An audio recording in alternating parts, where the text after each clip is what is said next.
Dragon is in countdown. Falcon 9 is in startup.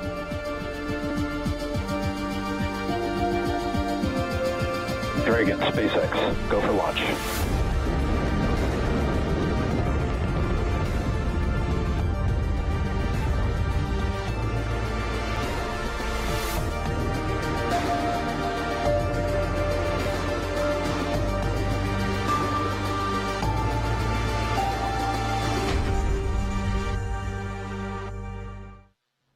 We are just under 22 minutes from liftoff of this Falcon 9 rocket for NASA's and SpaceX's 24th commercial resupply services mission to the International Space Station.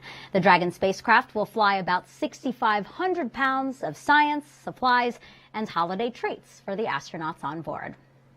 Happy holidays, everyone, and thank you for joining us for this live launch coverage of CRS-24. I'm Megan Cruz. Today's liftoff is scheduled for 5:07 a.m. Eastern Time from Launch Complex 39A here at Kennedy Space Center in Florida. And we are again simulcasting this live show on NASA TV and on SpaceX's webcast. So let's bring in Andy Tran now live from SpaceX's headquarters in Hawthorne, California. Good to see you, Andy.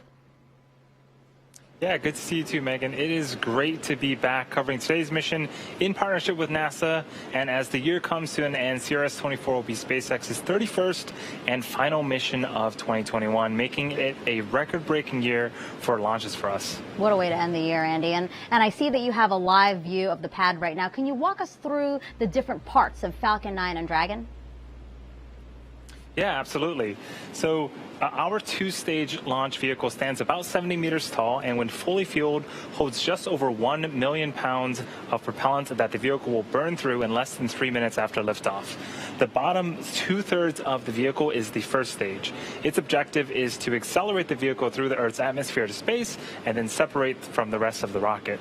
And while today's flight is going to be the first for this booster, Falcon 9 is designed to be reusable for the reliable and safe transport of people and payloads into Earth orbit and beyond. And as usual, we are going to be attempting to recover the first stage on our drone ship. Just read the instructions. That's what you see on screen right now. Above the first stage is the second stage. It has a single Merlin vacuum engine which ignites after the first stage separates. The second stage is what will carry Dragon to its intended orbit, allowing the spacecraft to eventually rendezvous with the International Space Station. And speaking of Dragon, it is sitting at the very, very top of the rocket. Dragon was designed from the beginning to be reused, and this version of Dragon is designed for up to 5 flights. Following a successful launch, this Dragon will dock itself to the International Space Station. It will join another Dragon capsule that's already attached, Capsule Endurance. This is the one that launched Crew 3 astronauts last month. So that was a quick rundown of our launch vehicles. I'll send it back to you, Megan. Thanks, Andy. And in addition to SpaceX, NASA teams both here in Florida and in Houston are monitoring this mission. Let's go to Joshua Santora here at Kennedy first. Joshua, you're listening in as the launch team considers things like weather and safety, right? That's exactly right, Megan. Yeah, a good morning to you and everybody watching. Santa Claus and his reindeer can get off the ground in any weather. Our launch vehicles have launch commit criteria. Unfortunately, we've been tracking, we are currently no-go on weather, but the great news is that we are trending towards being go here in just a few minutes. So we're hoping to hear that call on time for that liftoff that we have coming up in just about 18 minutes now. That's thanks to the folks at Space Launch Delta 45, specifically Launch Weather Officer Arlena Moses, providing that support for weather and range activities. For the countdown operations, fueling on the first stage began at T-minus 35 minutes, and the second stage will begin fueling in just about 2 minutes at T-minus 16 minutes. That's all ahead of liftoff, scheduled for 5:07:08 Eastern Time this morning. That's so precise because we have a single second to launch and rendezvous with the space station tomorrow morning. That autonomous docking that Andy mentioned is scheduled for 4:30 a.m. Eastern Time, with coverage beginning at 3 a.m. Eastern Time. For more on space station operations, I'm going to send you out now to the Johnson Space Center in Houston, Texas, where Shaniqua Vereen is standing by in mission control. Thanks, and welcome to the International Space Station Flight Control Room. I'm Shaniqua Vereen, live at Johnson Space Center here in Houston, Texas. The team of flight controllers in Mission Control Houston today has been led by Flight Director Adi Boulos. Teams here in Mission Control will really jump into action tonight into early Wednesday morning as Cargo Dragon approaches the International Space Station. There are currently 7 crew members living and working aboard the station. Expedition 66 consists of NASA astronauts Tom Marshburn, Raja Chari, Kayla Barron, and Mark Vandehei. Roscosmos cosmonauts Pyotr Dubrov, Anton Skaplerov, and Matthias Maurer of the European Space Agency. As Cargo Dragon approaches the International Space Station in the morning hours on December 22nd, NASA astronauts Raja Chari and Tom Marshburn will be monitoring the arrival from the station's cupola. Cargo Dragon will remain attached to the International Space Station's forward port of the Harmony module for about 1 month, being one of 2 Dragons joining Crew Dragon Endurance before being packed up with critical science and supplies and will splash down off the coast of Florida for that science to be analyzed back here on Earth. Everything's still a go from here in Mission Control Houston, and we're looking forward to welcoming another vehicle to the International Space Station. So for now, we'll head back out to Kennedy. Megan? Thanks, Shaniqua. We're now about 16 minutes and counting from liftoff of CRS-24. On board are more than 24 science experiments. Here's a quick sample of some, including technology that could one day help wounds heal faster.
And you saw in that video that college students are sending experiments to the orbiting lab. And I have 2 of them here with me today. This is Swati Ravi from Columbia University, as well as Caitlin Harvey from the University of Idaho. Good morning to you guys. Good morning. So talk to me. I know that between your 2 universities, 18 students are sending 2 experiments to space. Can you tell me about yours, Swati? Absolutely. So we're sending up 2 different bacteria that are commonly found in spaceflight environments and also the cause of some previous astronaut infections.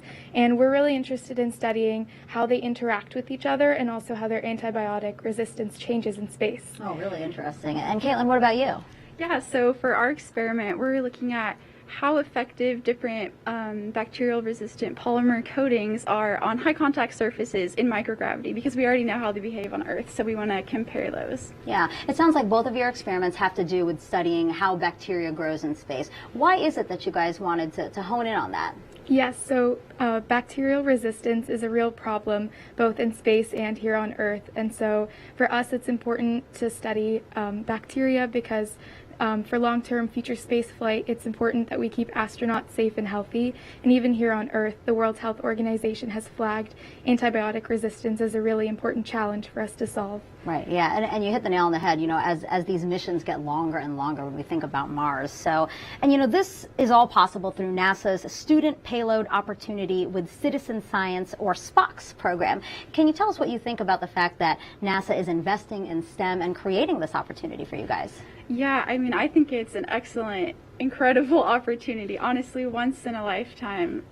It's such an inspiring way to just get ourselves involved in STEM as well as all the people watching us along for our journey. So it's truly an inspiration and I think an excellent way to get our generation involved in STEM moving forward. That's great. And then very quickly, what is it that you hope to learn from this experiment? Yes, from our For both experiments. We're hoping to learn what kinds of antibiotics are best for us to use with astronauts so that we can most effectively treat their infections. And Kayla?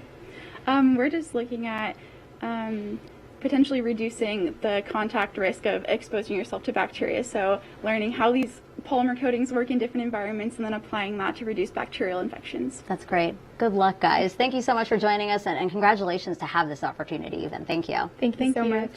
And now let's kick it back over to Andy. Andy, CRS-24 is the final launch in a very, very busy year for you guys.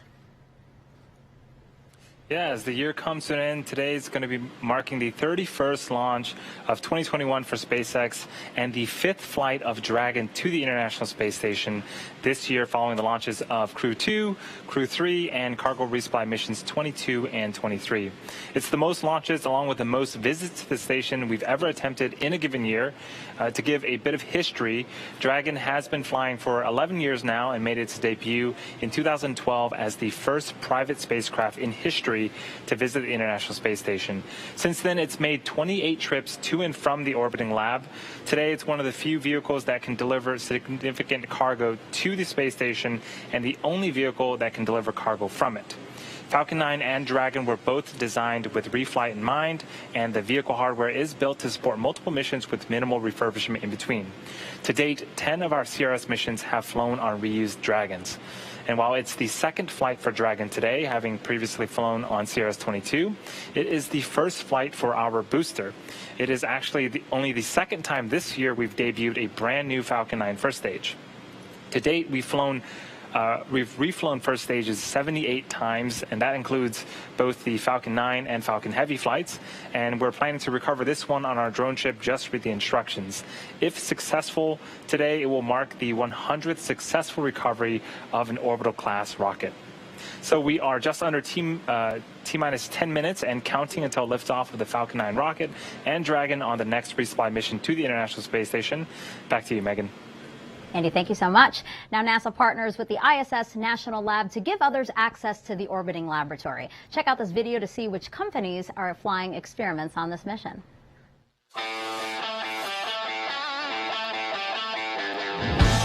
The International Space Station is an incredible research facility that allows investigators to conduct research and technology development in ways not possible on Earth. Through the ISS National Laboratory, private sector companies can leverage the unique space environment to develop or improve consumer products and further business models both on the ground and in low Earth orbit. Here's a quick look. Over the years, pharmaceutical leader Merck & Company has launched multiple protein crystallization investigations to the space station.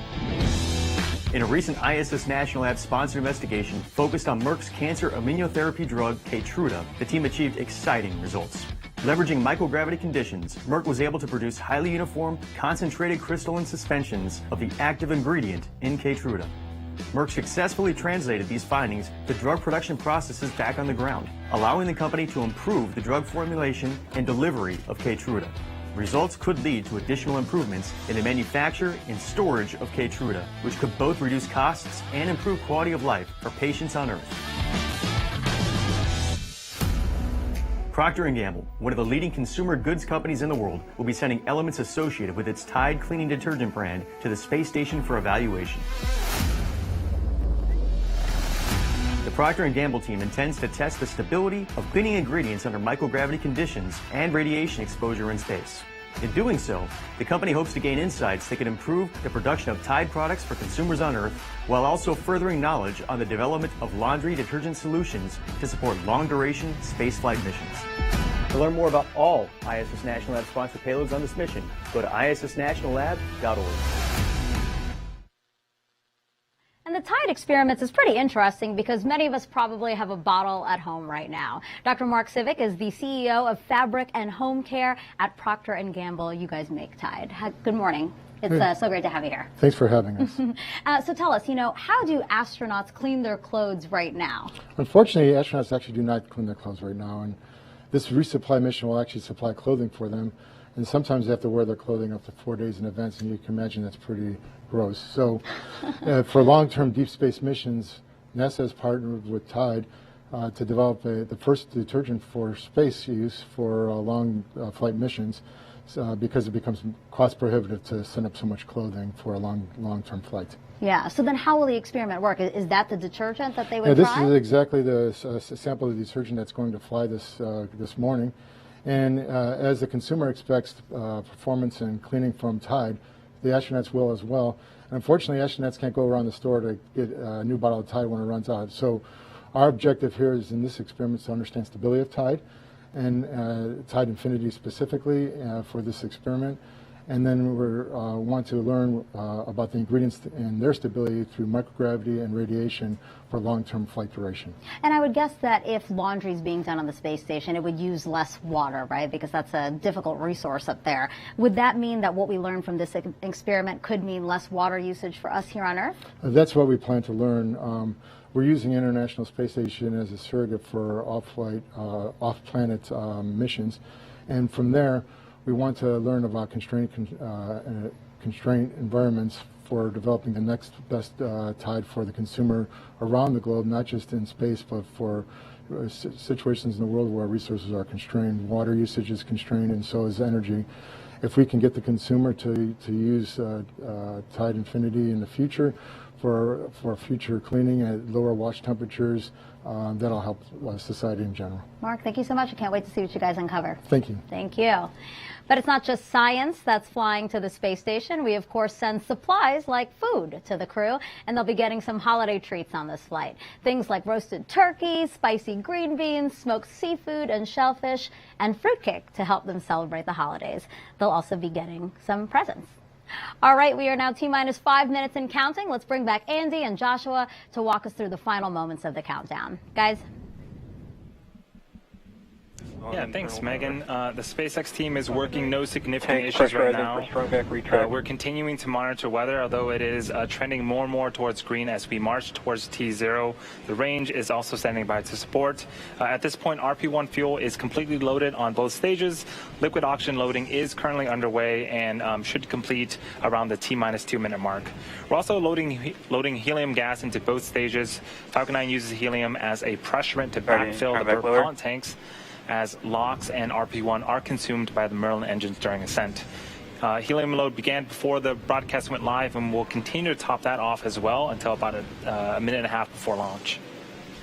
Andy mentioned that liquid oxygen being loaded. It's super chilled liquid oxygen, and to make sure the engine startup goes well, they perform engine chill. This began at T-minus 7 minutes, and a small amount of that LOX is flowed through the Merlin engine's turbo pumps to avoid thermal shock to that system, to allow the full flow of super chilled liquid oxygen when the clock strikes 0. Dragon also began its startup sequence at T-minus 35 minutes when it coordinated timing with Falcon 9. It's currently undergoing vehicle health checks, with the next big step happening just a moment ago when Dragon transitioned to internal power. What we're seeing on screen right now, the clamp arms just underneath the Dragon have begun to open up, and they should be completing fully open right now. And the strong back, which is the truss structure right next to Falcon 9, is beginning to recline away to its pre-launch position, about 2 degrees away from the vehicle. It will continue to recline all the way back as we reach T0 to provide clearance for the vehicle to lift off. Stage 1 LOX load complete. In these last few minutes, Falcon 9 is performing final health checks on its primary communications, avionics, and propulsion systems in preparation for flight. We also may hear callouts that the engines are sufficiently chilled as we get closer to liftoff. The checkouts of the second stage thrust vector control actuators should begin right about T-minus 2 minutes 30 seconds. That's referred to as the engine wiggle test, a fairly self-explanatory name. This is where SpaceX will move the thrust nozzles slightly to make sure the guidance hardware is Stage 2 LOX throttle back. The go for flight. SpaceX will do the exact same checkouts on the first stage engines just seconds before ignition. This is all still on track, weather being go now for liftoff scheduled for 5:07:08 Eastern Time this morning as we track towards the space station with rendezvous and docking scheduled for tomorrow morning. Space station now tracking over Central Europe and will be there with this mission for about a month.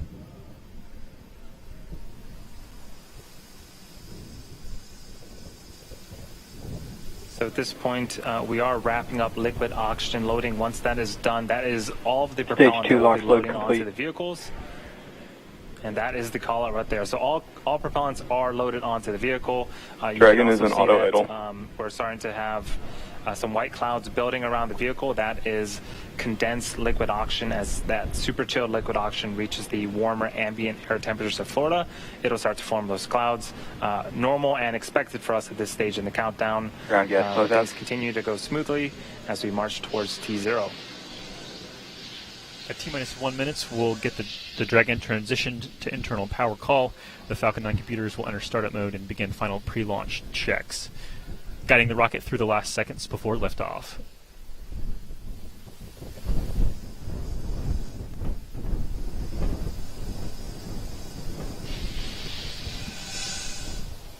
Falcon 9's in startup.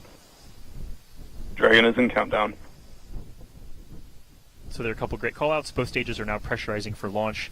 Range remains go. The weather did clear earlier and has remained green. So all Falcon 9, CRS 24, go for launch. That's the launch director calling go for launch. We'll get an all systems go here in just a few seconds, and then we'll listen into the rest of the count. T-minus 30 seconds.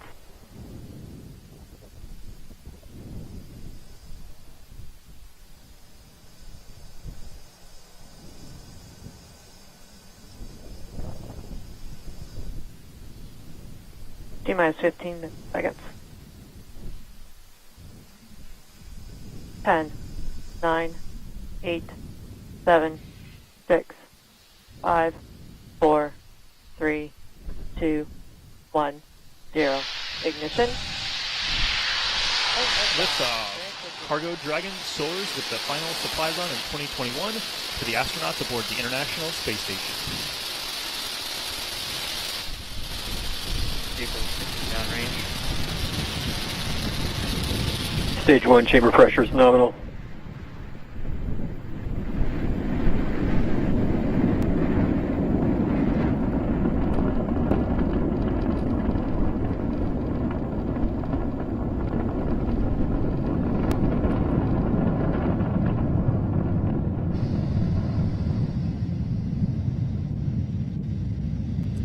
Plus 40 seconds into flight, Falcon 9 and Dragon have telemetry nominal. You can see them passing through the cloud layers right now.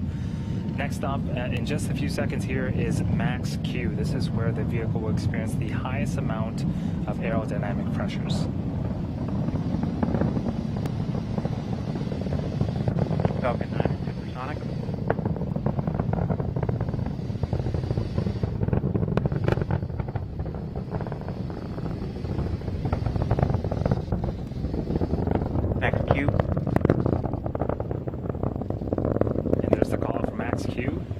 Through that period of high pressure on the vehicle, the engines on the first stage are now throttling back up as we continue to make our journey to orbit. Coming up in about a minute are 3 events in rapid succession. First up is main engine cutoff, also known as MECO, engine chill has started. Stage separation, and then second engine start, also known as SES-1. Main engine cutoff is where all 9 engines on the first stage will shut off in preparation for the second event, stage separation. During stage separation, the first and second stages will separate from one another. The first stage makes its way back to the drone ship for a landing attempt, and the second stage will ignite its Merlin vacuum engine and continue to boost Dragon to low Earth orbit.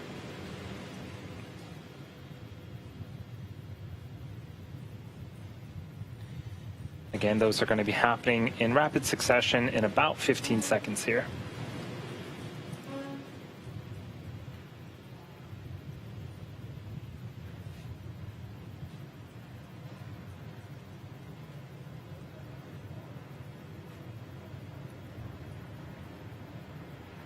Nico. Stage separation confirmed.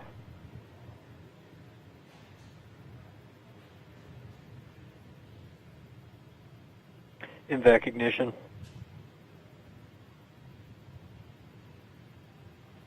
You heard the callouts. We see it on screen. Successful main engine cutoff, followed by successful stage separation, and then ignition of our Merlin vacuum engine. On the left-hand side of the screen, the first stage, again, it's making its way back to Earth, but it's still being illuminated by the second stage Merlin vacuum engine there. So if you are just joining us, you're watching a live webcast for the 24th commercial resupply mission to the International Space Station for NASA. This is SpaceX's 31st mission for 2021 and the 5th Dragon flight to the International Space Station this year. A couple of views on screen. The right-hand side of the screen is a view of the Merlin vacuum engine on the second stage. The Dragon capsule carrying all of the wonderful holiday treats and science is on the opposite end of that engine. Again, that is continuing to run smoothly as it makes its way to orbit. On the left-hand side of the screen is the first stage. You'll notice some honeycomb-like structures. There's two of them on screen right now. Those are our hypersonic grid fins. They're positioned at the top of the first stage booster. There are four of them, actually, and those will start to swivel and move around to make sure that they are guiding the first stage back to its targeted landing zone. For today's mission, it's going to be the drone ship Just Read the Instruction, which is parked in the Atlantic Ocean.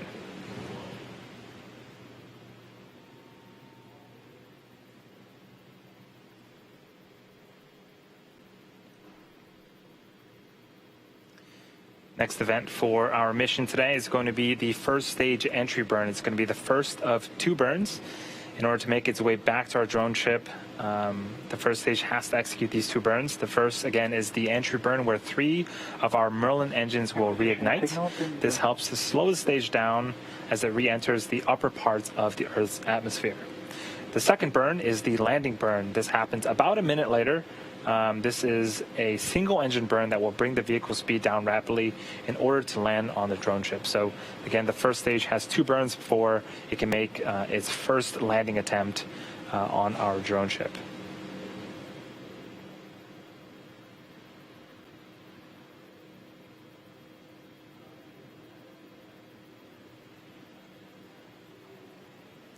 As we wait for that event, you might be interested to know that in order to get into space, the rocket actually has to do more than go up. It actually has to go sideways really, really fast. At liftoff, gravity is pulling straight down on the rocket. And as we ascend, we tilt the engines, a term called gimbaling, and that turns the rocket horizontally. So we're still going up, but we're also heading horizontally away from the launch pad in what we call a gravity turn.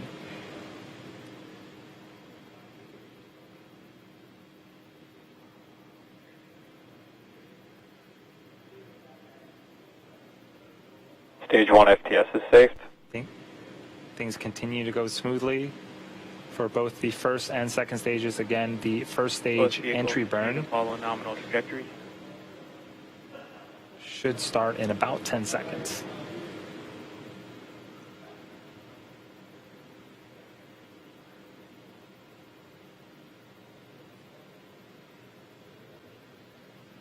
Stage 1 entry burn is in startup.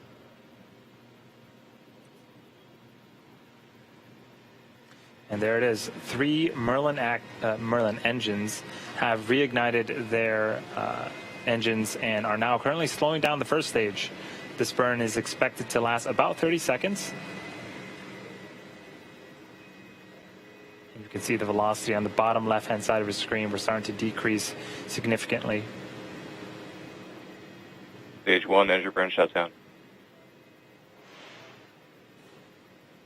So great news. That is burn 1 of 2 complete.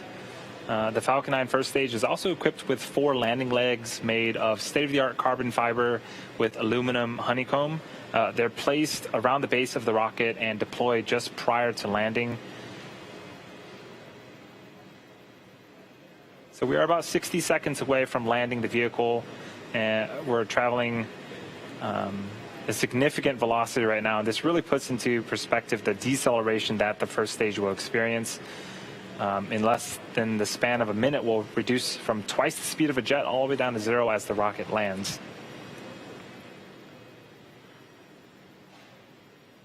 Stage 1 is transonic.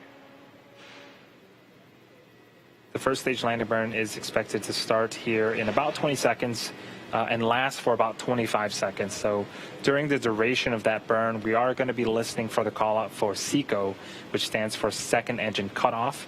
The Merlin vacuum engine that you see on screen, we're going to be shutting off that engine and then listening for another call out for a confirmation of good orbit, Stage where 1 the second burn. stage will coast for a few minutes before separating Dragon.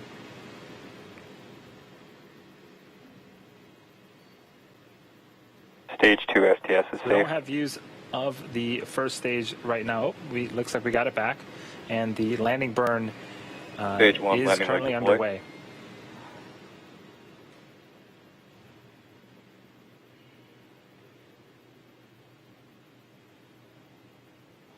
Invac shutdown. Stage 1 landing is confirmed. So hopefully we get some visuals. There it is. So this is the Nominal first orbit landing for this particular booster, but the 100th successful landing for an orbital class rocket. What a way to end off the year. We also heard that the second stage engine, the Merlin vacuum engine, successfully shut off its engine. And we're going to pause here to see if we can confirm a good orbit of the second stage. Expected loss of signal, Cape. Acquisition signal, Newfoundland.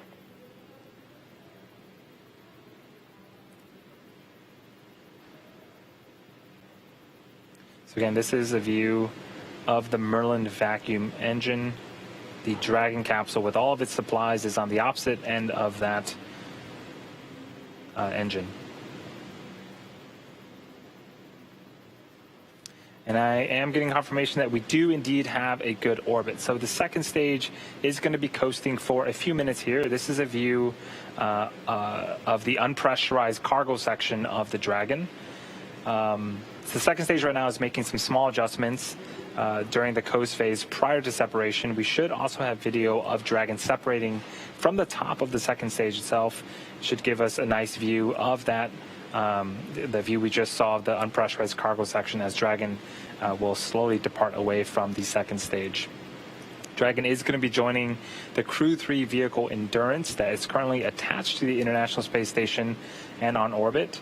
And as always, it's always exciting to see two Dragons docked at the space station at the same time.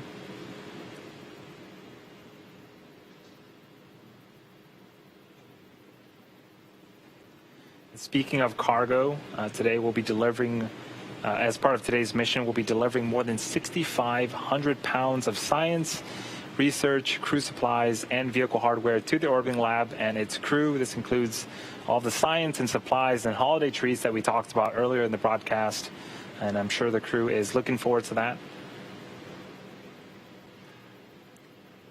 So we're just under a minute for Dragon to separate from the top of the second stage. Again, this is a cargo mission, so there is no crew aboard the Dragon as part of today's mission. And in fact, we will modify the vehicles slightly for these types of missions. So there are no seats, there are no life support systems. This saves weight. It also frees up some space for more cargo, and it also allows us to refurbish the Dragon a little bit quicker once it splashes back down to Earth in about a month.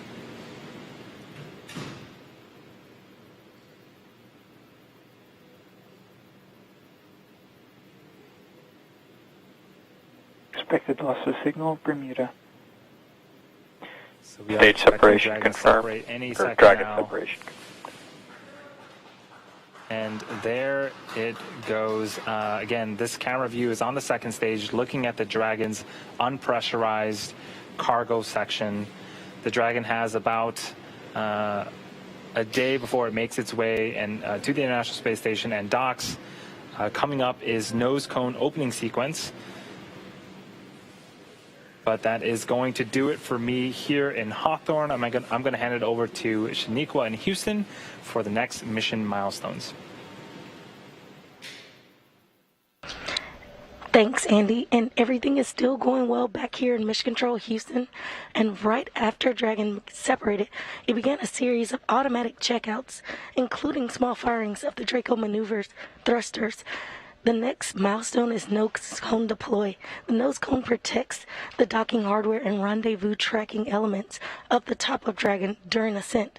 The nose cone deploy uncovers the 4 forward bulkhead thrusters, which Dragon will use for its major burn maneuvers to catch up with the space station. Once open, the nose cone will stay in that position until the very end of its mission, closing prior to re-entry to provide some additional protection to that same hardware during re-entry. So right now we're waiting to hear confirmation that the nose cone is fully deployed. And after confirmation, we'll have one of the program managers here join me on console. Join me virtually, sorry.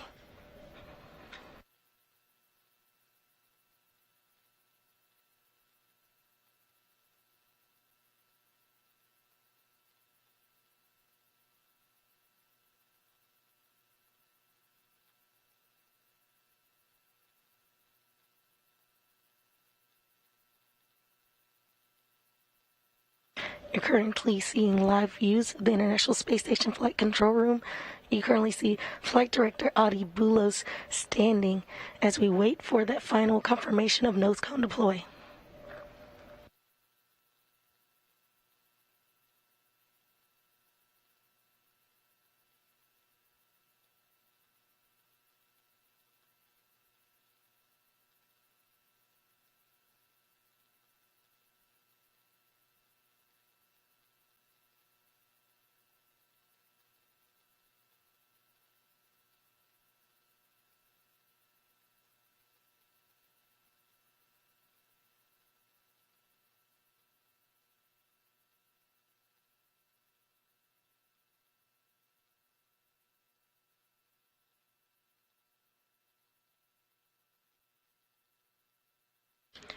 Now joining me on the phone is Manager of the International Space Station Transportation Integration Office, Phil Dempsey. Hi, Phil. Can you outline some of the major activities for the crew with CRS-24? Sure. Thanks, Shaniqua. First of all, let me just say, it's great to watch this outstanding launch, kind of watching through the weather and manage to get a shot through, and great to see Dragon catch up tomorrow. This mission enables well over 500 hours of research, some of which actually has to be completed before the vehicle undocks again in about 30 days, so the samples can be returned to investigators. As always, research is a key activity during this mission. We've also got the transfer of 2 external payloads, SCP-H7 and H8, from the Dragon trunk to their locations on ISS. And then there's work to prepare for spacewalks planned later in the increment in the coming months. There's several maintenance activities with hardware showing up on this mission. And then we have a software transition plan. So, overall, a lot really going on during the 30 days or so that this CRS-24 is on to enable all of this work. That's awesome. Thank you, Phil. And of course, these resupply missions and you deliver science, as you mentioned, hardware and other cargo to the station. But with these critical deliveries to the station, how important are they for the astronauts? You said over 500 research activities and experiments. How important is that for us to do on the International Space Station? Yeah, so these missions are absolutely critical. The International Space Station is operating for the purpose of doing research and technology demonstration. So, we've got over 24 different experiments going up on this. These 500-600 hours of crew time that it enables are key to what the astronauts are there for in the first place. And what's unique about these SpaceX missions is that we get the return science back down in about a month. So operation of these experiments around this full mission timeline is critical. In addition, we've got hardware going up, as you heard, which is critical to some of the maintenance activities. We've got some hardware that's going up to get one of our exercise devices, a new spare back in place for it, and some additional hardware for our EMUs, which are used for the spacewalks that we've got. But then there's also updated supplies for the crew. Of course, Christmas dinner, hopefully, and some Christmas presents for the crew, which is always a treat for them to get on these types of missions. So absolutely all of this is critical to keep the crew occupied doing what they're there for in the first place. Thanks, Phil. And we did have confirmation currently that the nose cone is deploying. It is opening currently, and I will confirm with you all when it is fully open. As always, Phil, it's a busy time aboard the International Space Station with cargo vehicles and crews coming and going. And, like you mentioned, the upgraded equipment, how complex will the next few months be for the International Space Station program and the global partnership? So, we're closing out what's been actually a really great, really busy year, and next year looks to be no different. In fact, it starts really tomorrow with our Russian partners following this launch with the undock of module. It's really cleanup from them installing their node module on the Russian segment. There are 3 Russian spacewalks planned for late January. We've got some U.S. spacewalks in February-March timeframe. And that's to get ready for the next set of upgraded solar arrays coming later in the year. We've also got another cargo resupply mission, our first U.S. private astronaut mission coming up, and additional resupply missions, and then we get back into the crew cycle launches on the Russian and the U.S. side both. So it's actually very busy across the space station program with our international commercial partners both. So while it is complex, as you said, Shaniqua, we've got outstanding teams across the program who do this all the time. They do it very well. So, I see it as really fitting that our teams close out the year with a launch that get 2022 off and running. That's right. And thanks again, Phil, for joining us. And happy holidays. Happy holidays. Happy to be here. Thank you. Back here in the International Space Station Flight Control Room, flight controllers are monitoring the systems on the station itself ahead of Dragon's arrival Wednesday morning. Once Dragon crosses that approach ellipsoid, which is that mythical sphere around the station, flight controllers here in Mission Control Houston will begin joint operations with the SpaceX teams in Hawthorne, California. NASA astronauts Rasha Chari and Tom Marshburn will be monitoring the approach and arrival of Dragon with a planned docking Wednesday morning at 3:30 a.m. Central Time, 4:30 a.m. Eastern Time. Once Cargo Dragon is docked to the station, Chari and Marshburn will begin hatch operations to open the hatches between the International Space Station and Cargo Dragon.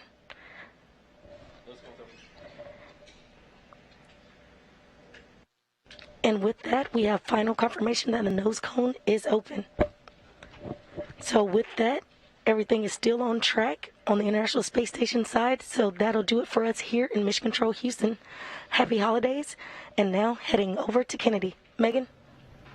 And that's going to wrap up our launch coverage of SpaceX's 24th Commercial Resupply Services mission. Cargo Dragon, as you heard her say, is on course to dock to the International Space Station at about 4:30 a.m. Eastern Time tomorrow. We will have live coverage here on NASA TV, and that will begin at 3 a.m. In the meantime, you can learn even more about this mission on nasa.gov/commercial resupply.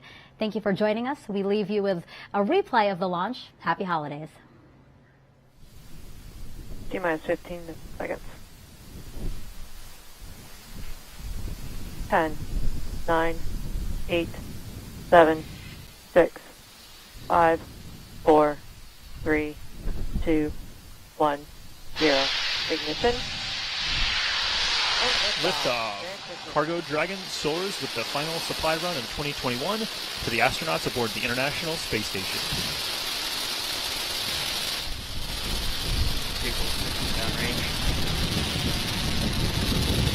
Stage 1 chamber pressure is nominal.